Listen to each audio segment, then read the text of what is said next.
sobre el espacio vectorial. Listo.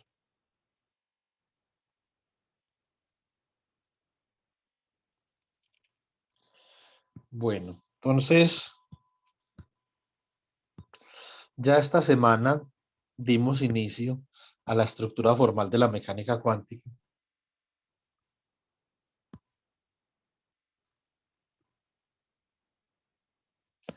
Bueno, de hecho podemos rayar aquí en esta hoja. Simplemente es borrar estos polinomios.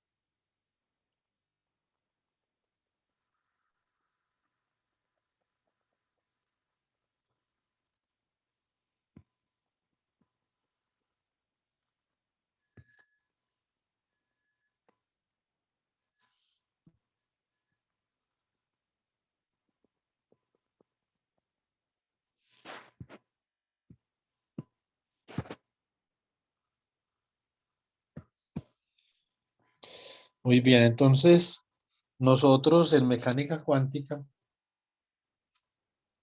tenemos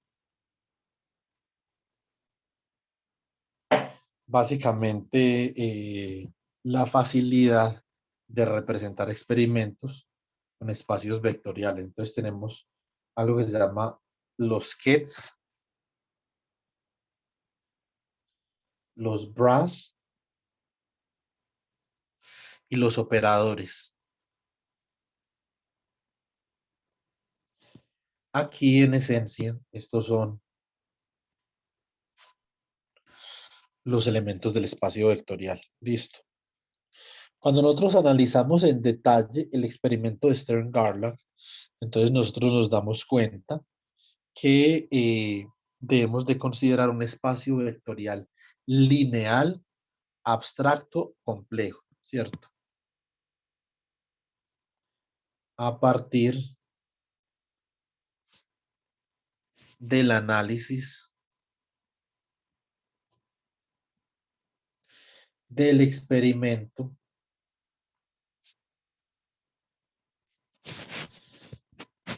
de Stern-Gerlach, entonces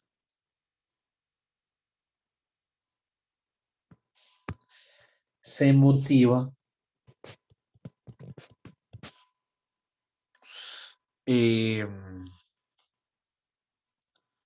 a considerar un espacio lineal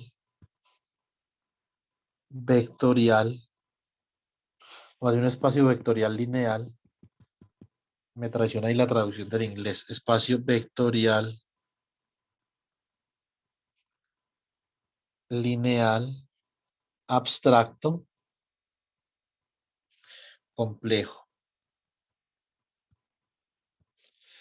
La parte compleja, digamos que nosotros la motivamos a partir del hecho de que escribimos el spin up en dirección Y como la superposición del spin up en Z, ¿cierto? Con el spin down en Z. Porque las constantes de superposición son números complejos. Este número es un número complejo, pero con parte imaginaria igual a cero. Y este es un número complejo, pero con parte real igual a cero, ¿cierto? Lo mismo con spin down en dirección Y. Pues esto queda 1 sobre la raíz de 2 por spin up menos I sobre raíz de 2 por spin down.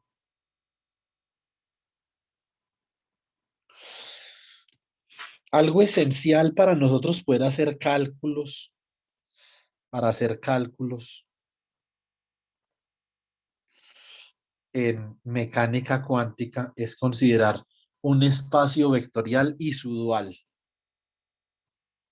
Espacio vectorial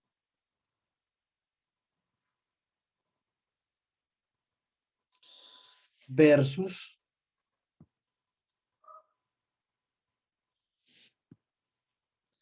espacio vectorial dual.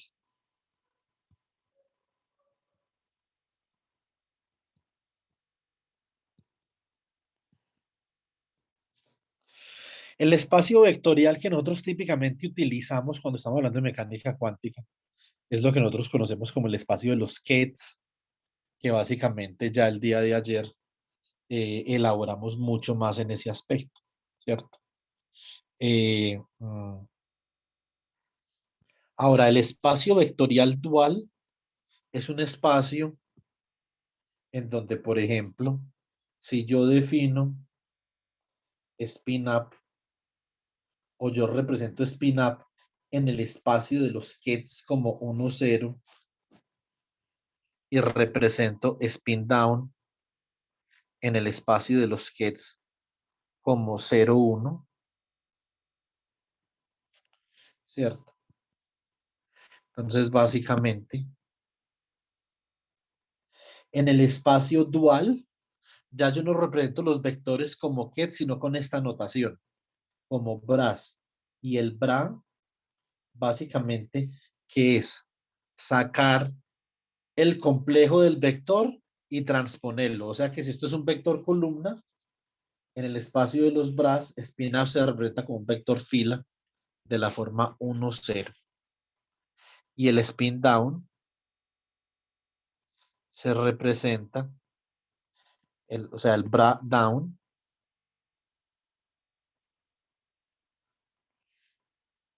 se representa como un 0, 1.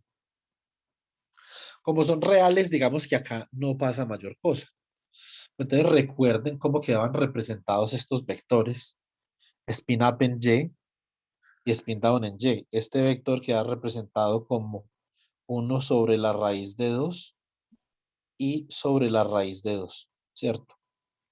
Y este vector de acá queda representado como 1 sobre la raíz de 2 y menos I sobre la raíz de 2, ¿cierto? Muy bien. Entonces, ahora, ¿cómo quedaría entonces, por ejemplo, representado el bra spin up en Y? Recuerden, debo de sacar el complejo conjugado y transponerlo. O sea que esto quedaría como 1 sobre la raíz de 2 menos I sobre raíz de 2. ¿Y cómo quedaría el bra de spin down en Y? A ver, vamos a sacar a alguien al tablero. Muy bien. Juan Diego, ¿cómo quedaría el bra spin down en Y?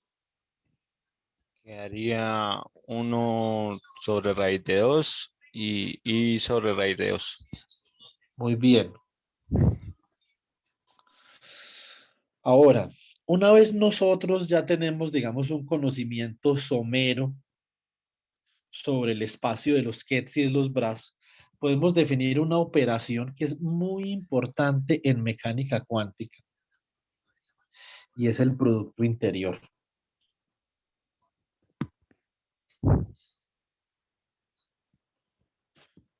Producto interior es fundamental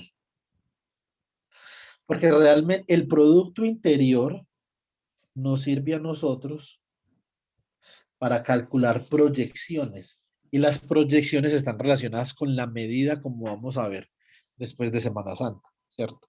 Producto interior. Consideremos como ejemplo, espacio funcional. Consideremos primero el espacio funcional y les expliqué yo en los videos de Fourier. Entonces, espacio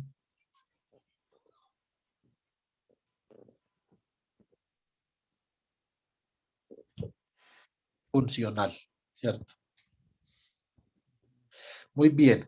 Para el espacio funcional de Fourier, ¿qué es lo que nosotros habíamos considerado? Habíamos considerado una base, ¿cierto? Una base, una base ortogonal, ¿sí o no? Con estos miembros de la base, una constante, seno de omega 0 t, seno de 2 omega 0 t, seno de k omega 0 t. hasta infinitas frecuencias, ¿cierto? Ahora coseno de omega 0t, coseno de 2 omega 0t, coseno de m omega 0t, hasta infinitos cosenos, ¿cierto? De infinita frecuencia. Bueno, entonces es una base de dimensión infinita, ¿cierto? Esa base permite que yo exprese una función cualquiera como una superposición de los miembros de la base, ¿cierto? Entonces dijimos que f de t era igual a sub 0 medios, que esto obviamente multiplica a este miembro de la base, que es un 1, más la suma desde m igual a 1 hasta más infinito de a sub m por coseno de m omega 0t más la suma, aunque puede ser la misma suma, pero no importa, desde k igual a 1 hasta más infinito de b sub k, seno de k, omega 0t. Entonces yo puedo expresar cualquier función como la superposición de los miembros de la base, siempre y cuando yo conozca las constantes. Esas constantes se pueden hallar mediante el producto interior. Como vimos en los videos, a sub m es igual, ¿cierto? A sub m es igual a 2 sobre t por la integral entre menos t medios y t medios, ¿cierto? De f de t por coseno de m omega 0t por dt. Pero otra forma de escribir esto es con el producto interior, ¿cierto? Esto es el producto interior entre f de t y coseno de m omega 0t dividido el producto interior entre coseno de m omega 0t, ¿cierto? Y coseno de m omega 0t, donde el producto interior, recuerden que con funciones el producto interior se define en un intervalo. Listo. Entonces acá el producto interior entre f de t coseno de m omega 0t. Esto es igual a la integral entre menos t medios y t medios de f de t coseno de m omega 0t. En este intervalo se consideran dos funciones ortogonales cuando su producto interior es cero. Entonces, por ejemplo, yo tengo g sub i de t y g sub j de t. Esas dos funciones son ortogonales si esta integral entre menos t medios y t medios de g sub i asterisco de t por g sub i j de t por dt es igual a delta i j, ¿cierto? Ahí son ortonormales, ¿cierto? Son ortonormales. Pero para que sean ortogonales solamente, esto tiene que ser, por ejemplo, una constante, digamos, alfa para i igual a j y cero para i diferente de j, ¿cierto? Ahí son ortogonales, ¿sí o no? De la misma forma, por ejemplo, que en un espacio de vectores, cuando el producto punto, que es el producto interior en un espacio de vectores, por ejemplo, si el producto punto entre A y B es igual a cero, esto implica que A y B son ortogonales, ¿cierto? Entonces, pero el producto interior es muy importante porque nos permite a nosotros determinar las constantes de superposición en el caso de que nosotros queramos expandir algún miembro del espacio funcional como superposición de la base, ¿cierto? De esta misma forma, B sub K es el producto interior entre f de t y seno de K omega 0t dividido el producto interior entre seno de K omega 0T y seno de K omega 0T. ¿Sí o no? Y esto da 2 sobre T por la integral entre menos T medios y T medios de F de T seno de K omega 0T, ¿cierto? Por dt. Muy bien. Para un espacio de vectores,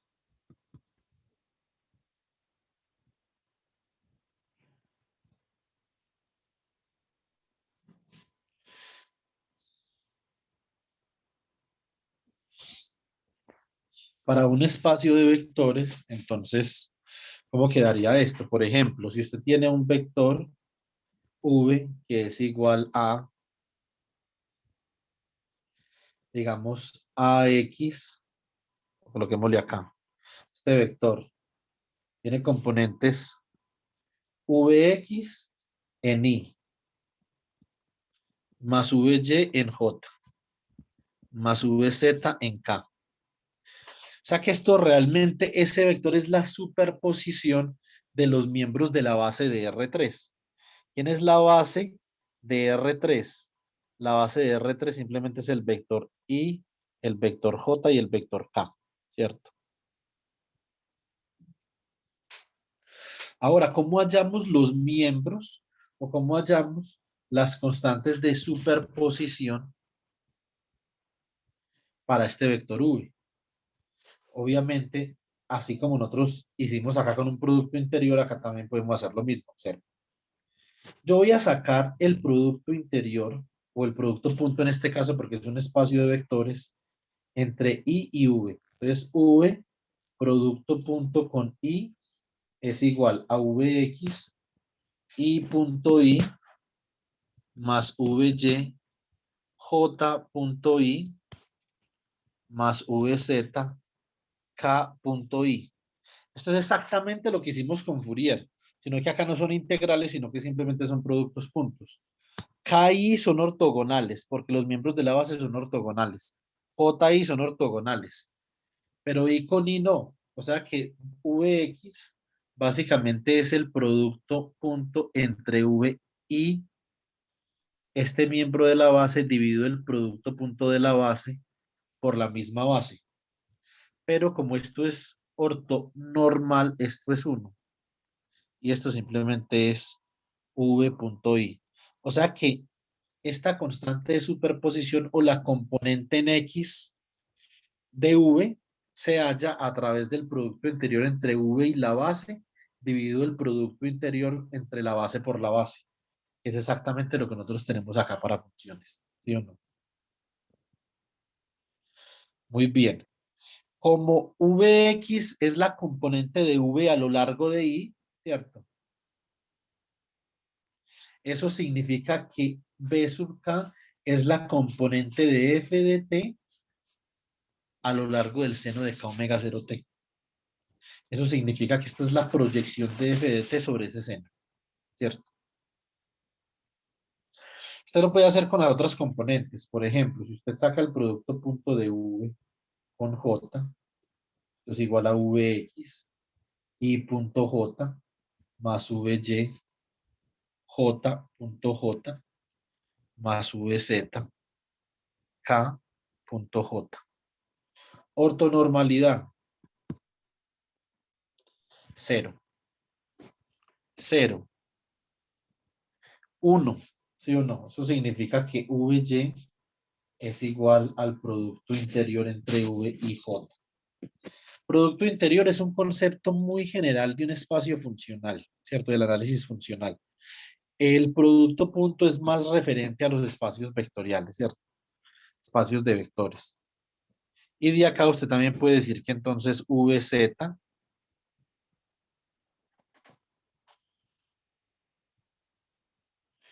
es igual a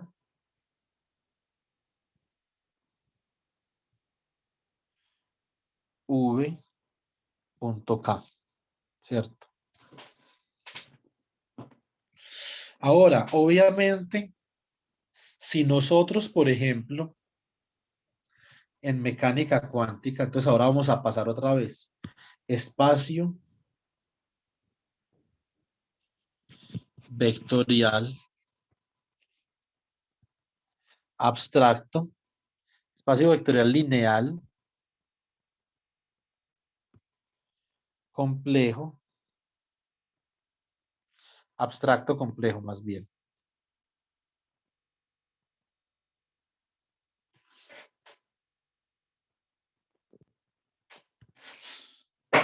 Bueno, entonces, ¿qué tenemos ahí? En el espacio lineal abstracto complejo, básicamente nosotros podemos, como en el caso de spin-up, nosotros entonces podemos escribir, digamos, spin-up en dirección X como la superposición de spin-up en dirección y spin-down en dirección Y. Entonces, 1 sobre la raíz de 2 más 1 sobre la raíz de 2, ¿cierto? ¿Estamos de acuerdo?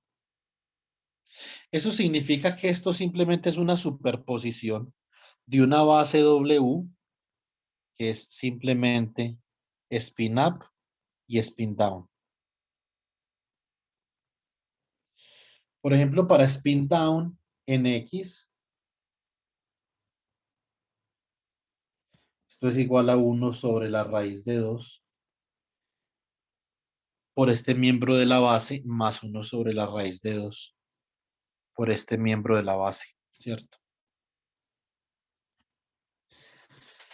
Para spin up en Y, por ejemplo,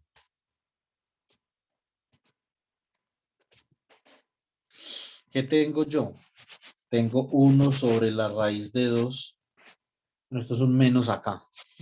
Por spin up más I sobre la raíz de 2 por spin down. Para spin down en Y, entonces yo tengo que esto es 1 sobre la raíz de 2 por spin up menos I sobre la raíz de 2 por spin down. En general, yo puedo expresar cualquier elemento de ese espacio vectorial bidimensional, porque son solamente dos bases. Lo puedo expresar en el spin en cualquier dirección, teta, phi en coordenadas esféricas. Lo puedo expresar como la superposición de spin up y spin down, siendo las constantes de superposición coseno de teta medios, up más seno de teta medios e a la y phi down. Es una superposición donde las constantes de superposición son coseno de teta medios y seno de teta medios por e a la i, ¿cierto? Esto es por una base bidimensional. Importante acá poder calcular algo parecido a un producto interior que nos diga la proyección de un vector sobre otro. Resulta que en el espacio lineal, en el espacio vectorial lineal abstracto complejo, el producto interior es una operación que se conoce como bracket. Producto interior.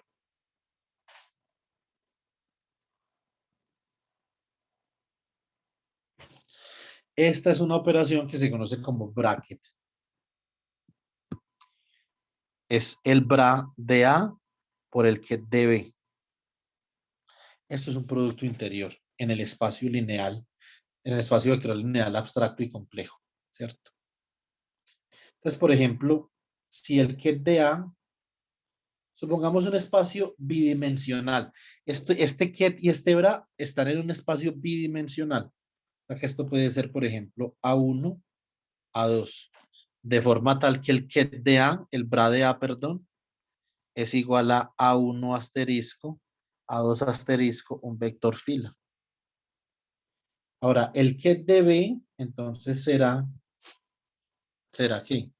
Será B1, B2. Y así el bracket entre A y B es el producto punto entre este vector A1 asterisco, A2 asterisco por B1, B2, ¿cierto? O sea, esto es A1 asterisco B1 más A2 asterisco B2. Entonces, realmente eso termina siendo el producto punto entre un vector y el conjugado del otro vector. ¿Sí o no? Ahora, ¿qué pasaría si nosotros tuviéramos, por ejemplo, el mismo, el bracket entre el mismo vector? O sea, el bracket entre A y A, por ejemplo. Esto sería A1 asterisco, A2 asterisco por A1, A2, y esto sería igual a A1 asterisco por A1 más A2 asterisco por A2. O sea que esto es igual a la magnitud de A1 al cuadrado más la magnitud de A2 al cuadrado. Y esto no es otra cosa que esto es como la magnitud de un vector al cuadrado, ¿cierto? Como si hubiera por ahí un vector A, su magnitud al cuadrado, que es su primera componente al cuadrado más su segunda componente al cuadrado. O sea que el bracket, escuchen esto, el bracket entre un vector y sí mismo tiene la connotación de una norma euclidiana al cuadrado.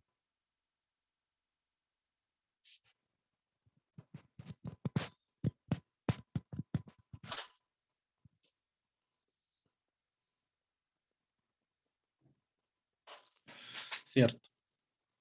Muy bien. Ahora, si nosotros hacemos, por ejemplo, esto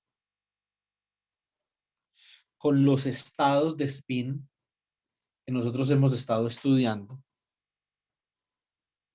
nosotros nos vamos a dar cuenta de una cosa muy curiosa. Vamos a cuidado. Vamos a coger, por ejemplo,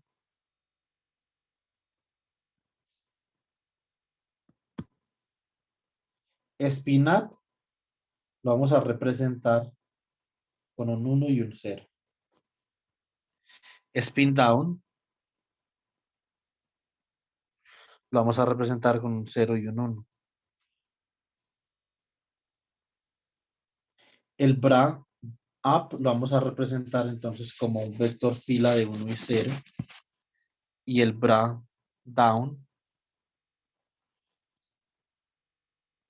lo vamos a representar como un vector fila de un 0 y un 1.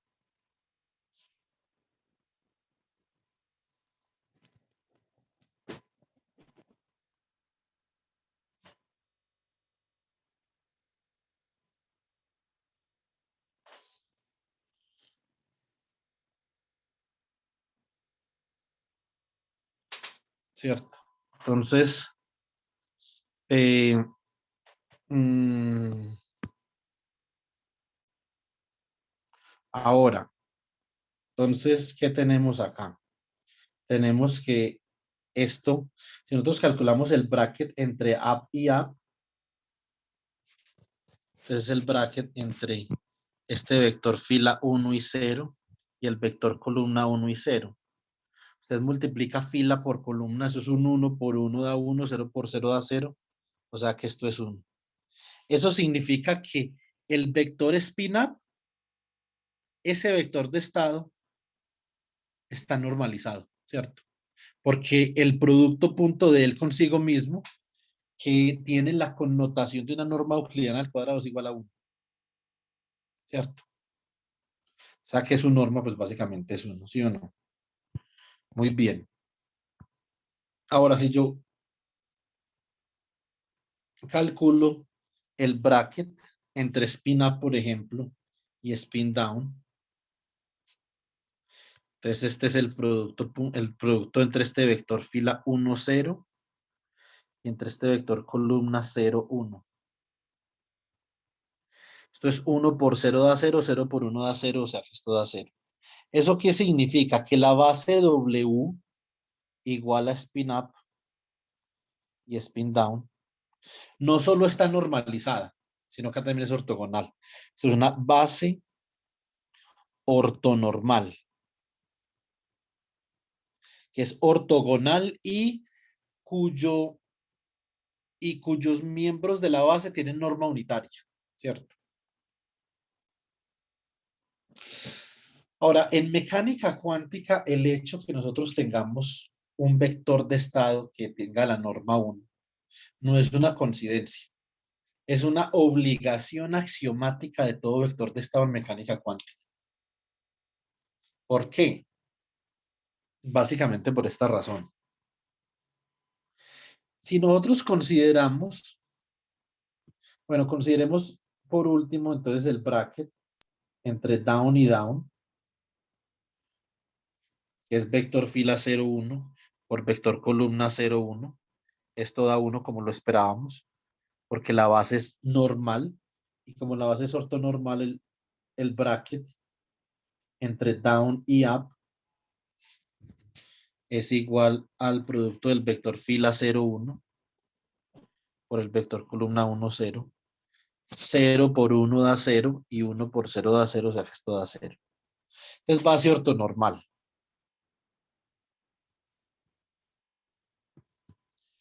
La base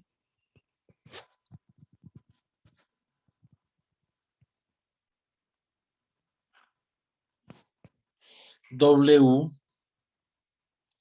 igual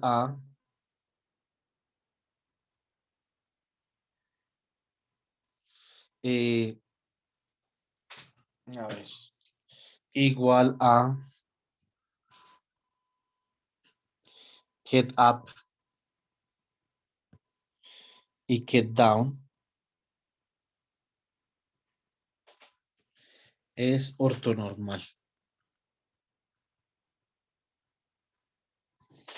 Ahora vamos a discutir cuál es el sentido práctico desde el punto de vista experimental que tiene que los vectores de estado en la mecánica cuántica por obligación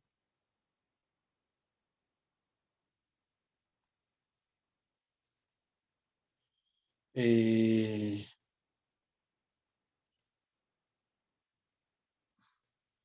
por obligación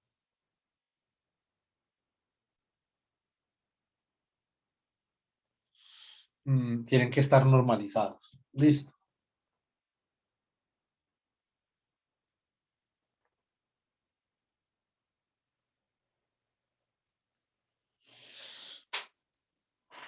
¿Cómo nosotros podemos saber si eso tiene sentido, no tiene sentido o qué? Consideremos otra vez el experimento Stern-Garland. Acá hay unos átomos de plata que se están emitiendo. Acá hay un colimador, de forma tal que este haz de átomos de plata se colima. Aquí están los imanes. Este es el norte.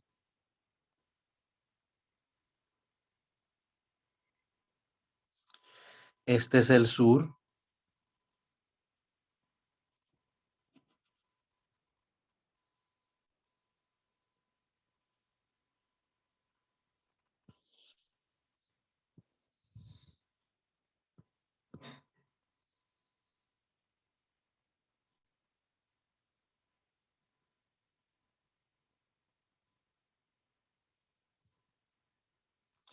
Estas son las líneas de campo.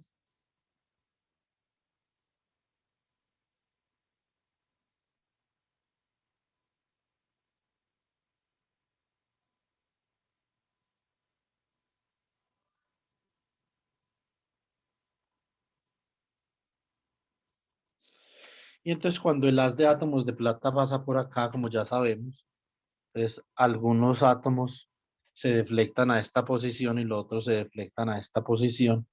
Entonces aquí quedan los electrones. Spin down, por ejemplo, acá.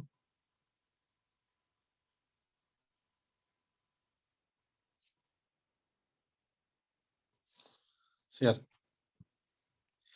Y alrededor de esta posición caen los electrones spin up.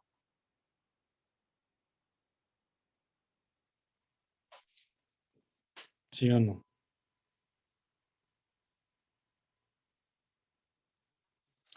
Muy bien.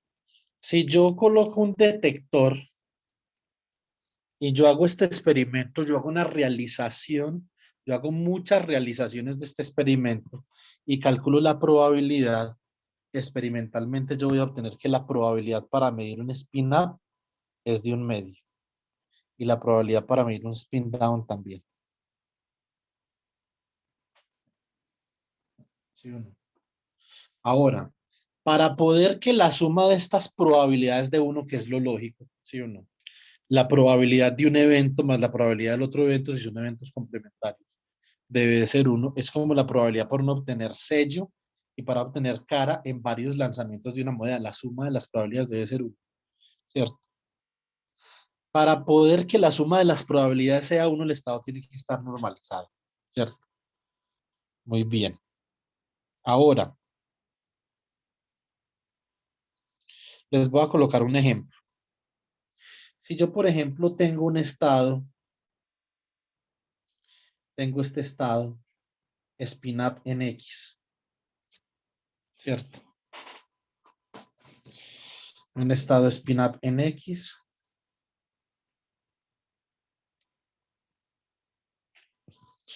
igual a 1 sobre la raíz de 2 spin up más 1 sobre la raíz de 2 spin down. Básicamente, este es un sistema físico cuyo estado no es ni spin down en Z ni spin up en Z. Es una superposición de los dos, ¿cierto? Muy bien. Yo voy a coger, chicos, y voy a hacer lo siguiente. Dado que este es el estado en el que se encuentra mi átomo, voy a hallar la proyección de ese estado con spin up.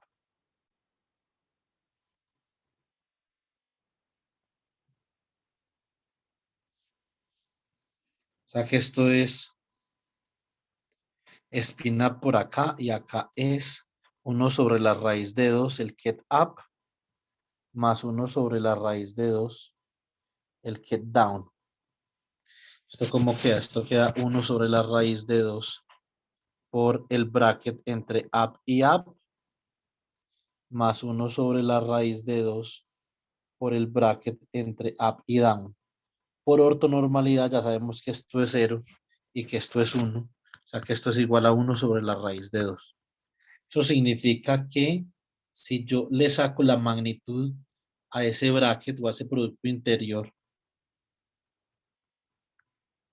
y la elavo al cuadrado me da 1/2. Esto básicamente es la probabilidad para yo medir spin up. Esto es para yo medir spin up en un sistema que se encuentra en un estado spin up pero en dirección X.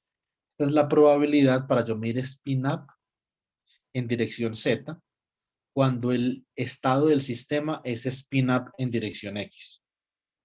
La probabilidad es de 1/2. Obviamente, ¿qué es lo que yo estoy haciendo acá? Básicamente lo que yo estoy haciendo es esto. Yo tengo un haz de átomos de plata que va en esta dirección, que es la dirección X positiva. Y acá yo coloco un aparato de Stern-Garlock que me mide el spin en dirección Z. Entonces acá van a salir unos spins spin up en dirección Z y estos van a ser unos spin down en dirección Z. Y yo quiero saber si estos están, digamos, esto es el eje Z, esto es el eje Y y esto aquí es el eje X. O sea, si esos spins van orientados en dirección X, cuando yo coloco un aparato que mide el spin en dirección Z, ¿con qué probabilidad voy a medir spin up y con qué probabilidad voy a medir spin down? Ahora, observen una cosa. Esto dio un medio que tiene mucho sentido. Si nosotros hacemos esta misma operación con spin down, debe dar también un medio para que la suma de 1. ¿Cierto? Entonces, el bracket entre spin down y spin up en dirección X es igual al bra down por 1 sobre la raíz de 2 por el get up más 1 sobre la raíz de 2 por el get down, ¿cierto? Esto es igual a 1 sobre la raíz de 2 por el bracket entre down y up más 1 sobre la raíz de 2 por el bracket entre down y down. Pero el bracket entre down y down es 1 y el bracket entre down y up es 0, ¿cierto? ¿Eso qué significa? Esto entonces es igual a 1 sobre la raíz de 2. Por lo tanto, la magnitud al cuadrado del bracket entre down y spin up en X es igual a 1/2. Así, la magnitud al cuadrado de la proyección de up sobre spin up en X al cuadrado más la magnitud al cuadrado de la proyección de spin down sobre spin up en X es igual a 1. Para poder que nosotros argumentemos de que esta cantidad de acá es una probabilidad, la probabilidad para medir down en Z en un estado que es spin up en X, el estado tiene que estar normalizado. Si ese estado no es normalizado, es uno down.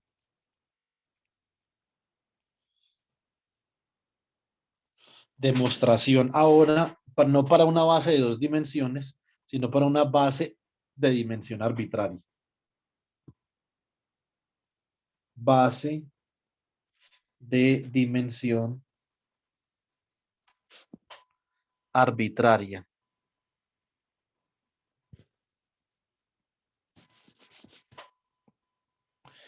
Para una base de dimensión arbitraria, yo puedo tener, por ejemplo, un ket alfa. Esto es un estado cualquiera en mi espacio vectorial lineal abstracto complejo y esto simplemente es la suma sobre A' de una constante CA' de superposición por unos kets A', donde los kets A' son la base, ¿cierto? O sea que obviamente la base acá es una base arbitraria, ket de A', ket de A2', ¿cierto? Así sucesivamente, hasta ket de A super n, donde esta es una base n dimensional, ¿cierto? Muy bien. Ahora, si este es el ket, ¿cuál es el bra? El bra básicamente sería bra de alfa, siguiendo la misma lógica. Esto sería entonces la suma sobre A'. Recuerden que en el bra es el complejo conjugado, o sea que esto sería C sub A' asterisco por el bra de A', ¿cierto? Así cuando nosotros tomamos, si esto es un estado físico, debe de estar normalizado, ¿cierto? Debe de estar normalizado, ¿sí o no? Entonces, por lo tanto, el bracket entre alfa y alfa, recuerden que esto es como una norma euclidiana al cuadrado. Esto es la suma sobre A2' de CA2' asterisco por el bra de A2'. Ahora entonces introducimos la representación del ket. La suma sobre A' de CA' por el ket de A'. Y esto entonces da lo siguiente. Sacamos la suma sobre A', la suma sobre A2'. Esto da CA' por CA2' asterisco por el bracket entre A2' y A'. Ahora recordemos, chicos, que en mecánica cuántica los miembros de una base, los miembros de la base son como, ¿qué propiedad cumplen los miembros de la base? A ver, ¿qué me puede decir?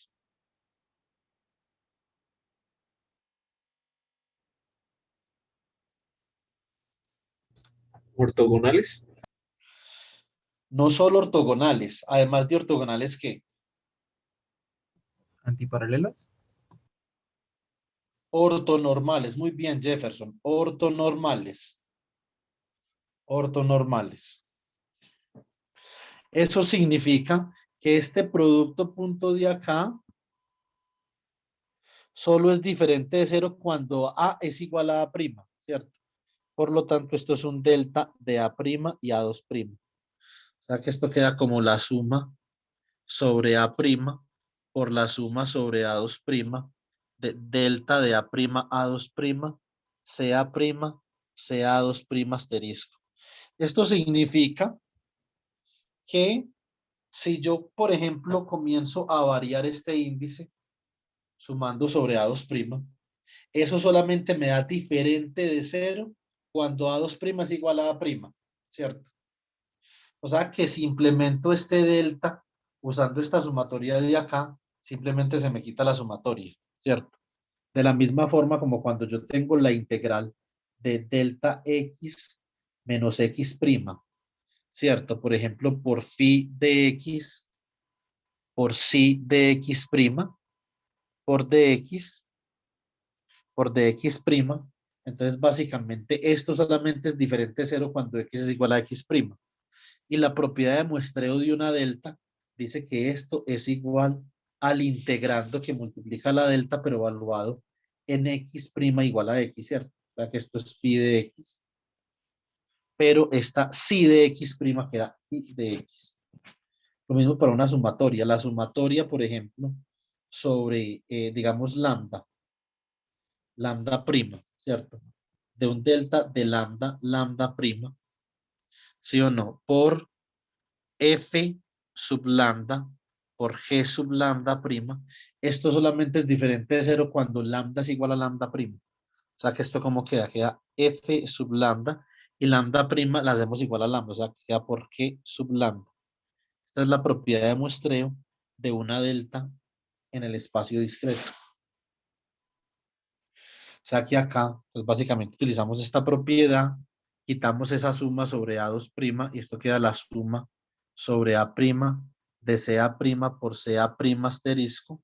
Esto es la suma sobre A' de la magnitud de CA' al cuadrado y esto tiene que ser igual a 1. Es decir, los coeficientes de superposición,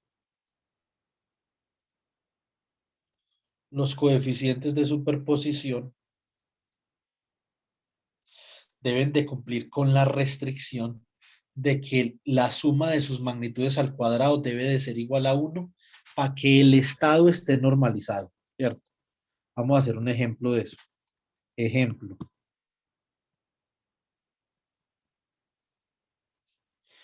Por ejemplo, el ket para el spin en una dirección arbitraria es coseno cuadrado de teta por spin up más seno cuadrado de teta no, coseno de teta medios por spin up más seno de teta medios por e a la i por phi por spin down. Siguiendo la misma lógica, nosotros tenemos que decir que la magnitud de estos coeficientes al cuadrado tiene que dar 1. Si esto es un estado que está normalizado, o sea, que es un estado que tiene norma unitaria. Entonces, básicamente, nosotros tomamos el bracket entre teta y teta y phi. Esto es igual a. ¿Cuál es el bra? El bra de este de acá es muy fácil. Coseno de teta es real, o sea que esto queda coseno de teta medios por el bra up. Este de acá sí es imaginario, o sea que esto queda más seno de teta medios por e a la menos i por phi por el bra down. Entonces coseno de teta medios por ket up más seno de teta medios e a la i phi por el ket down. ¿Cierto? Multipliquemos todo eso ahí. Multiplicamos, por ejemplo, esta de acá por esta de acá. Nos da coseno de teta medios por coseno de teta medios. Esto es coseno al cuadrado de teta medios el bracket entre up y up. Multipliquemos ahora esta de acá por esta de acá. Seno de teta medios por seno de teta medios, seno cuadrado de teta medios. E a la menos y phi por e a la y phi da 1. Y esto es por el bracket entre down y down. Ahora, más. Ahora vamos a multiplicar este de acá por este de acá, ¿cierto? ¿Cómo queda eso? Eso queda coseno de teta medios, seno de teta medios, ¿cierto? Por e a la y phi, por el bracket entre up y down. Pero ese bracket por ortonormalidad da 0. Este por ortonormalidad da 1. Este por ortonormalidad da 1. ¿Quién me falta? Me falta el producto de este de acá por este de acá. Y ese queda más coseno de teta medios, seno de teta medios, e a la menos i por phi, por el bracket entre down y up. Listo. Y esto por ortonormalidad da 0. ¿Sí o no? Bueno. Eso significa que esto, solamente este y este no dan 0. Esto es coseno cuadrado de teta medios más seno cuadrado de teta medios. Y esto es igual a 1 por la identidad trigonométrica. ¿Sí o no? Solamente este es un estado normalizado porque su norma euclidiana, que es el bracket del estado consigo mismo, da 1. ¿Sí o no? Entonces, esto es una pequeña demostración de esta implicación de acá para que el estado sea normalizado. Ahora, si el estado no es normalizado, las probabilidades de medir cada uno de los eventos posibles no va a dar uno. En el experimento de Stern-Garlock, ¿cuáles son los eventos posibles? Medir spin up y medir spin down, ¿cierto? Por lo tanto, la probabilidad de cada uno de esos eventos, la suma debe de dar 1, ¿cierto? Entonces, por ejemplo, probabilidad para medir spin up es básicamente la magnitud al cuadrado de la proyección de spin up sobre el estado teta phi, ¿cierto? O sea que esto es la magnitud al cuadrado de la proyección de spin up sobre este estado. Coseno de teta medios por spin up más seno de teta medios por e a la i phi por spin down. ¿Cierto? Entonces, ¿cómo queda esto? Esto queda como magnitud al cuadrado de coseno de teta medios por el bracket entre up y up más el seno de teta medios por e a la i phi por el bracket entre up y down. ¿Cierto? Muy bien. Entonces,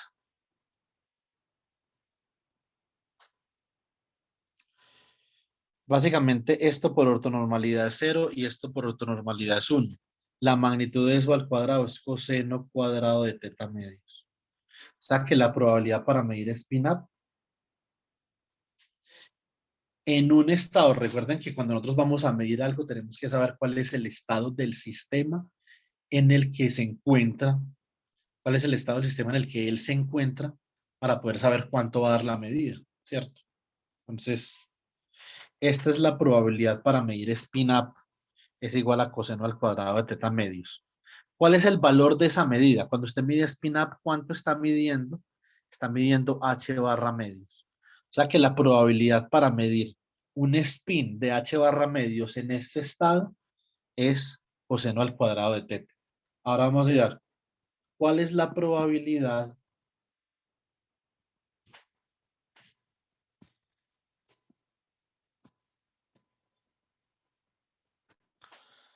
para medir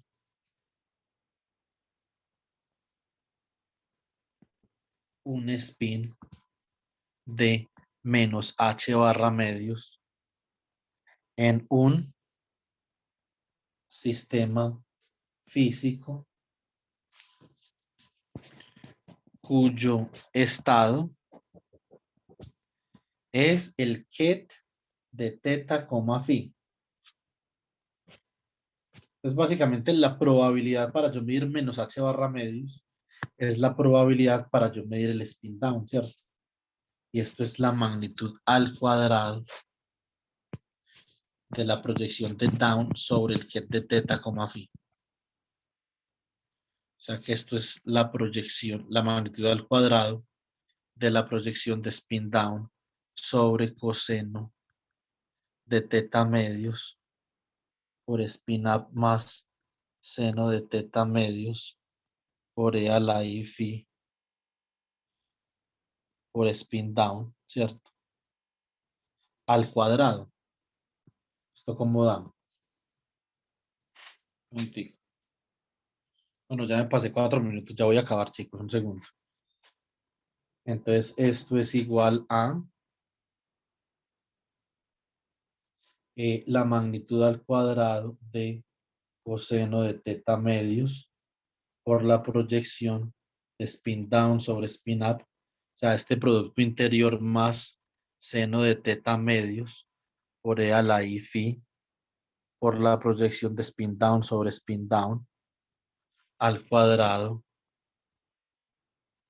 Esto es igual a 1, esto es igual a 0. O sea que esto es la magnitud de seno de teta medios por e a la i phi al cuadrado. O sea que esto es seno de teta medios por e a la i phi por el conjugado seno de teta medios por e a la menos i phi. Se va este con este y esto queda seno cuadrado de teta medios. Entonces, en resumen, la probabilidad para yo medir h barra medios es igual a coseno al cuadrado de teta medios y la probabilidad para yo medir menos h barra medios es igual a seno cuadrado de teta medios. Y de acá la probabilidad, la suma de las probabilidades de los eventos posibles. ¿Cuáles son los eventos posibles en el experimento de Stern-Garland?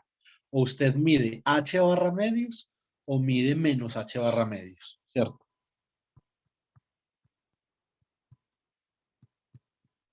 Son dos eventos posibles.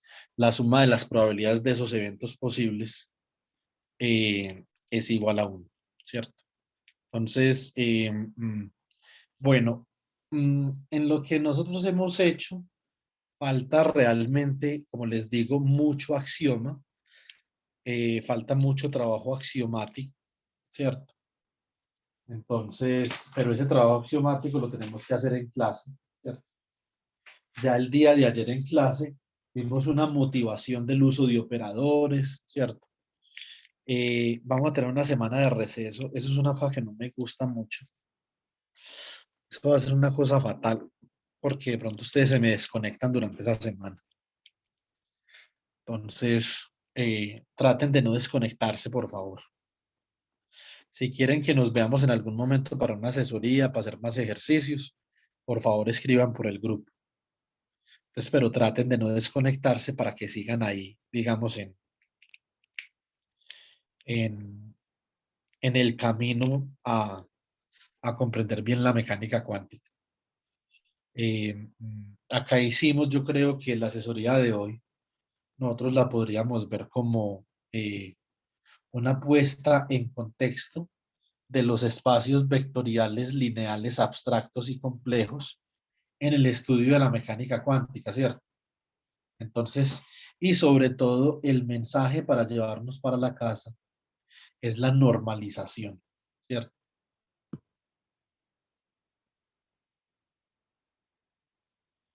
Normalización. Que por ejemplo, si yo tuviera un estado ket de alfa igual, digamos, a alfa 1 por un ket de 1 más alfa 2 por un ket de 2 más alfa 3 por un ket de 3. Nosotros sabemos que para poder escribir ese estado como la superposición de esos tres vectores tienen que ser ortonormales y ser miembros de una base tridimensional. O sea que la base para este caso sería el ket de 1, ket de 2 y ket de 3, ¿cierto? Eh, Aquí, entonces, según la condición que nosotros ahorita acabamos de obtener, la magnitud de alfa 1 al cuadrado más la magnitud de alfa 2 al cuadrado más la magnitud de alfa 3 al cuadrado debe ser igual a 1. O sea, ese estado debe de estar normalizado, ¿cierto? Para que represente un sistema físico. Repito, para que represente un sistema físico. Ahora, la probabilidad para yo medir el autovalor asociado a este estado, o sea, la probabilidad para yo medir el autovalor asociado al estado 1, esa es la magnitud de alfa 1 al cuadrado. La probabilidad para yo medir el autovalor asociado a este estado es alfa 2 al cuadrado. Y la probabilidad para yo medir el autovalor asociado a este estado es alfa 3 al cuadrado, ¿cierto? Esto ya es un espacio vectorial lineal abstracto complejo de otra dimensión superior al que nosotros, digamos, habíamos contemplado en el caso del experimento de Stern-Garlack. Ya no es un espacio en dos dimensiones, es un espacio en tres dimensiones, ¿cierto? Ahora, para terminar, para poderles dejar un ejercicio, les voy a decir esto. Cuando nosotros tenemos un sistema cuyo spin es igual a un medio, spin total, nosotros podemos medir proyecciones ms igual a h barra medios o ms igual a menos h barra medios. Cuando tenemos un spin total igual a 1, podemos medir proyecciones ms igual a h barra, ms igual a 0, ms igual a menos h barra.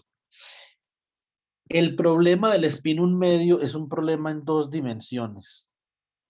El problema del spin igual a 1 es un problema en tres dimensiones, ¿cierto? En general, cuando nosotros ponemos un spin arbitrario, S, existen dos S más 1 valores ms que pueden ser medidos.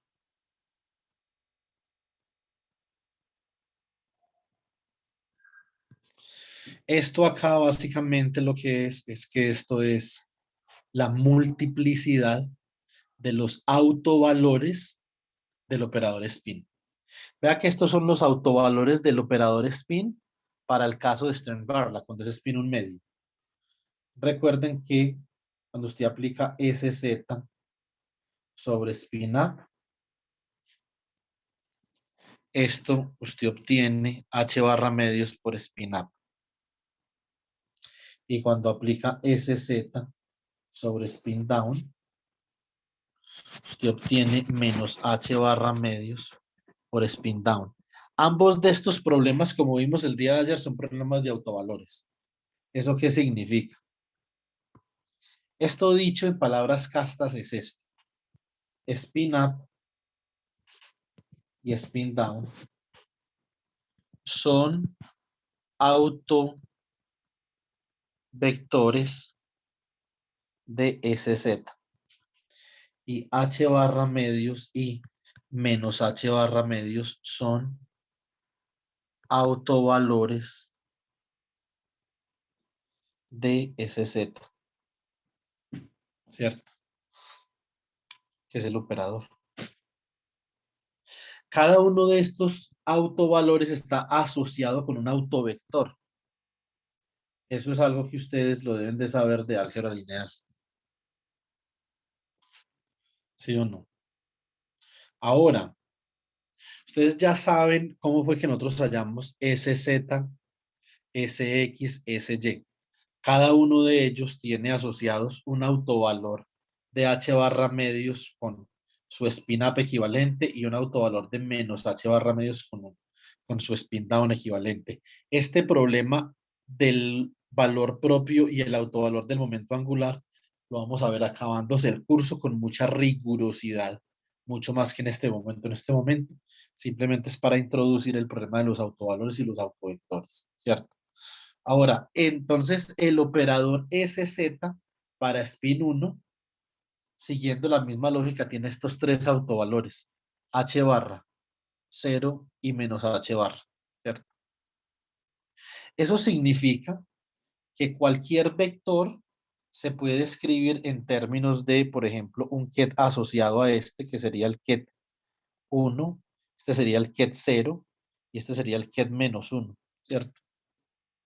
Así cualquier vector en ese espacio lineal, en el espacio vectoral lineal de tres dimensiones, un ket de alfa se puede escribir, por ejemplo, como alfa 1 por el ket de 1, más alfa 0 por el ket de 0, más alfa menos 1 por el ket de menos 1, donde cada uno de esos kets corresponde a estos tres autovalores, que básicamente son las medidas posibles que usted puede obtener cuando tiene un sistema cuyo spin es S igual a 1.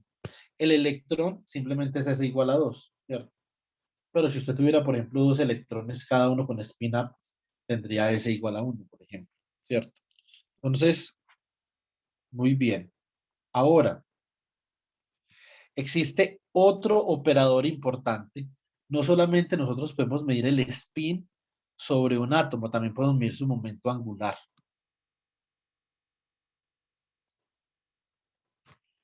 Momento angular. El operador es L.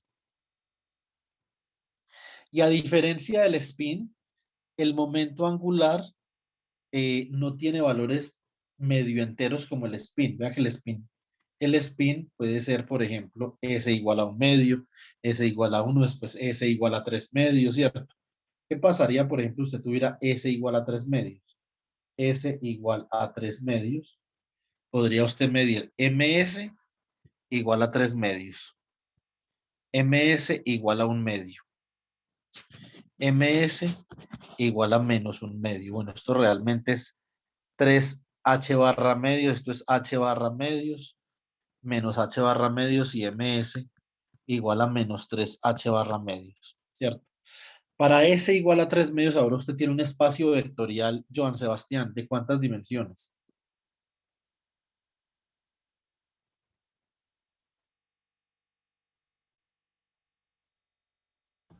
¿Cuatro, profe? Sí, esto es de 4 dimensiones.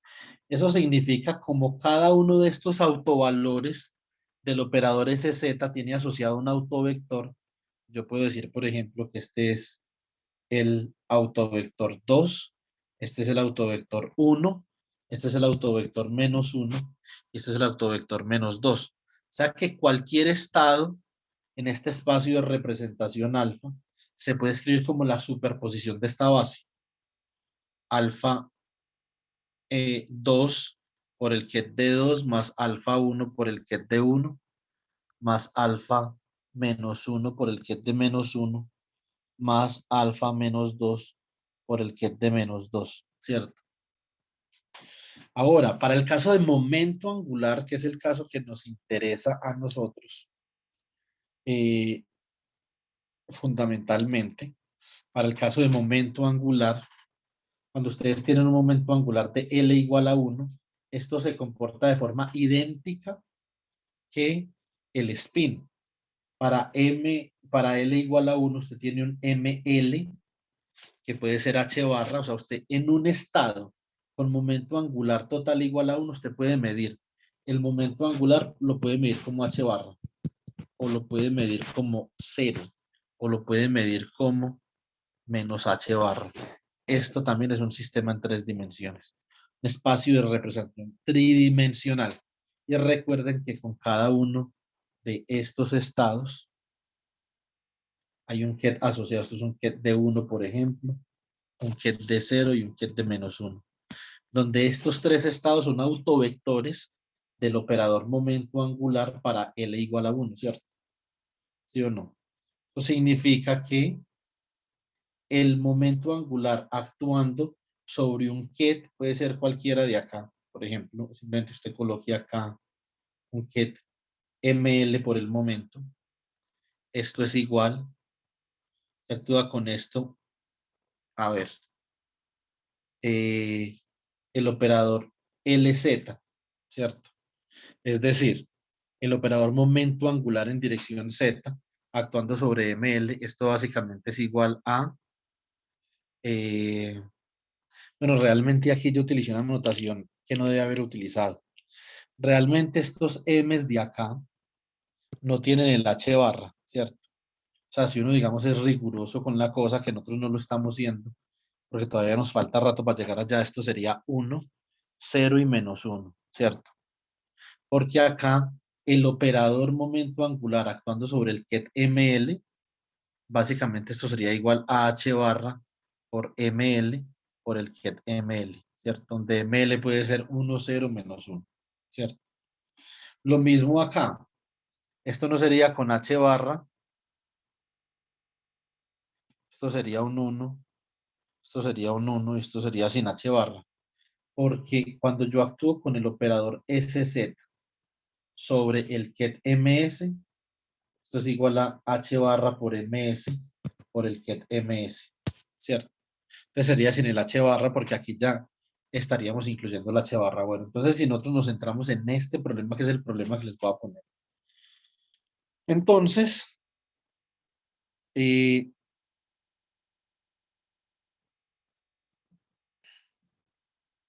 básicamente cualquier estado arbitrario se puede escribir como la superposición de esta base. Cualquier estado en un espacio de representación tridimensional. Sería alfa 1 por el ket de 1 más alfa 2 por el ket de 2. Ah, no, esto es alfa 0, perdón. Más alfa 0 por el ket de 0 más alfa menos 1 por el ket de menos 1, ¿cierto? Entonces, eh,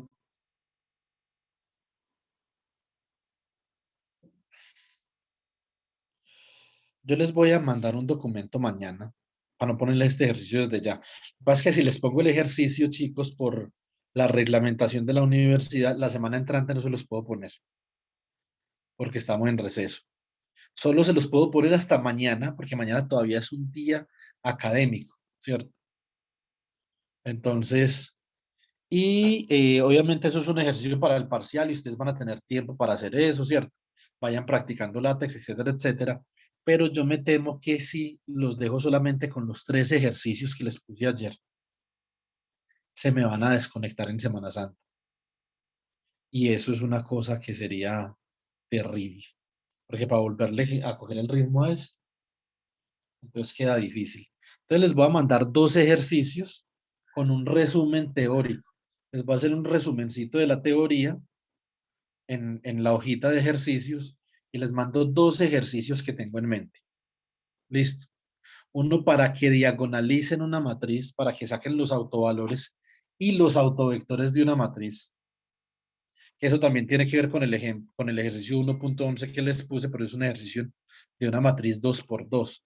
Este que les voy a poner es un ejercicio de una matriz 3x3 que corresponde con la representación de los operadores para momento angular LX, LY y LZ, que como L total es igual a 1, la representación matricial de cada uno de estos operadores, entonces no les va a dar de 2x2 como lo hicimos ayer con el caso del spin, sino que les va a dar de 3x3, ¿cierto? Y hay que escoger uno de esos 3 para que ustedes le hallen los autovalores, los autovectores, ¿cierto?